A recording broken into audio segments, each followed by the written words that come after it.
Mijn rol, ja, die heel veelzijdig. Ik krijg de aanvragen binnen per mail, soms telefonisch.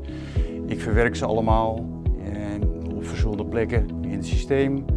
En op een gegeven moment dan ga ik ermee aan de slag en dan ga ik kijken van wat willen ze, wat voor assembly willen ze gemaakt hebben. En dan kijk ik waar problemen zitten en of die opgelost kunnen worden. En als er onduidelijkheden zijn, en die zijn er altijd wel, want het is nooit helemaal compleet.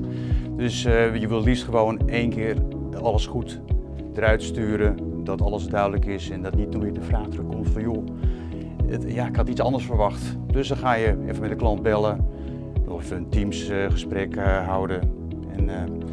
En dan kom je vaak liefst in één keer tot een goede oplossing. Ja, het belangrijkste is eigenlijk de tekening. En het is niet alleen een tekening, maar er zit ook een tweede pagina met alle specificaties. En die zijn leading voor de klant, maar zijn ook tegelijkertijd leading voor de cleanroom operator. Want het is als het ware een bouwplan en een officieel document. Want de klant heeft ervoor getekend. Dus waar hij voor getekend heeft, krijgt hij. Waar ik wel, ja, dat is leuk dat ik er al 6,5 jaar werk.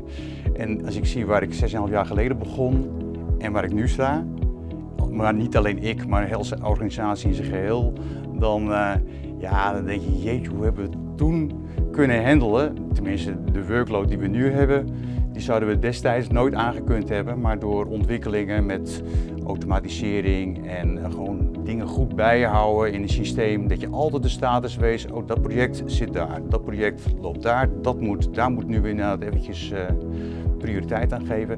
Ja, en we hebben gewoon, vroeger was de cleanroom een huiskamer en nu hebben we gewoon 2 cleanrooms waarin gewerkt kan worden, geproduceerd kan worden. Dus ja, dat is wel mooi.